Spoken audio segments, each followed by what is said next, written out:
नमस्कार, तर मी दिव्या माझ्या एका नवीन व्हिडिओमध्ये तुमच्या सर्वांचं अगदी मनापासून स्वागत. तर कधी कधी जेव्हा आपल्या घरी पाहुणे येतात तर तेव्हा आपल्याला प्रश्न पडतो की आता अचानक जर पाहुणे आले तर आपण काय बनवायचं. जर तुमच्या घरी कधी अचानक जर पाहुणे आले तर तुम्ही नक्की हा कढई पुलाव एकदा करून बघा, कारण की हा जो कढई पुलाव आहे तो आपल्या घरी जेवढ्या भाज्या आहेत त्यामध्ये छान असा बनला जातो. चला तर मग आता आपण रेसिपीला सुरुवात करूया. तुम्ही बघू शकता कढई पुलाव किती मस्त आणि छान झालेला आहे आणि गरमागरम कढई पुलाव खायला पुन्हा कुणाला आवडतो मला नक्की कमेंट करून सांगा. चला आता आपण रेसिपीला सुरुवात करूया. तर आता मी कढईमध्ये 4 ते 5 चमचे तेल घातलेलं आहे. तर थोडंसं तेल गरम झाल्यानंतर त्यामध्ये आपल्याला जिरे आणि मोहरी घालायची आहे. त्यानंतर त्यामध्ये मी कढीपत्ता घातलेला आहे. एक मोठा कांदा उभा चिरून घेतलेला आहे, तो कांदा त्यामध्ये घालायचा आहे. त्यानंतर एक शिमला मिरची उभी चिरून घेतलेली आहे, ती शिमला मिरचीही त्यामध्ये घालायचं आहे. त्यानंतर टोमॅटो पण एक उभं चिरून घेतलेलं आहे, ते सर्व टोमॅटो त्यामध्ये त्यामध्ये घालायचं आहे. त्यानंतर त्यामध्ये मी बटाटा घातलेला आहे, गाजर आणि बीन्स घातलेला आहे आणि त्यानंतर कोबी घातलेला आहे आणि अर्धा वाटीभर मी इथे वाटाणा घातलेला आहे. तर तुम्ही जे कोबी म्हणजे भाज्याचे प्रमाण आहे तर तुम्ही ते कमी जादा करू शकता. त्यानंतर ह्या ज्या भाज्या आहेत त्या आपल्याला छान असे 5 ते 10 मिनिट छान असं शिजवून घ्यायचे आहे. त्यामध्ये थोडंही पाणी घालायचं नाही, तर थोडंसं झाकून ठेवून आपल्याला ह्या भाज्या छान अशा शिजवून घ्यायच्या आहेत. त्यानंतर त्यामध्ये मी पाव चमचा हळद घातलेली आहे, 1 चमचा मी त्यामध्ये लाल मिरची घातलेली आहे, अर्धा चमचा त्यामध्ये मी पावभाजी मसाला घातलेला आहे आणि अर्धा चमचा त्यामध्ये मी बिर्याणी मसाला घातलेला आहे.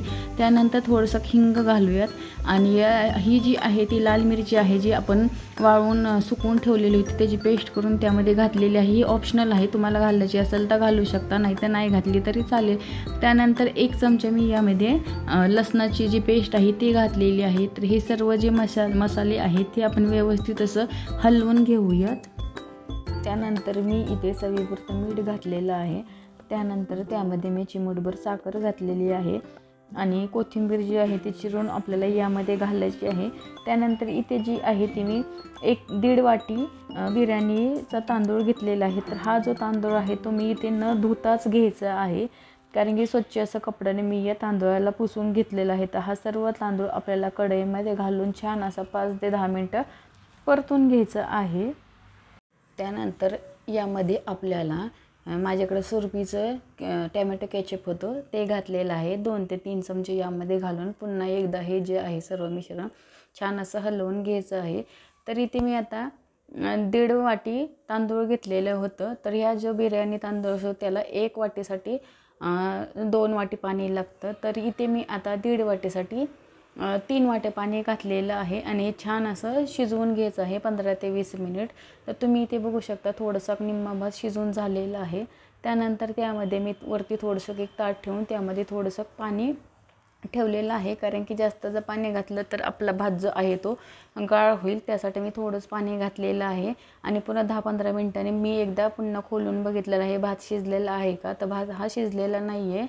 तर पुन्हा 10 ते 15 मिनिट झाल्यानंतर आपण ह्या भाताला पुन्हा एकदा चेक करूया की भात हा शिजला आहे का नाही.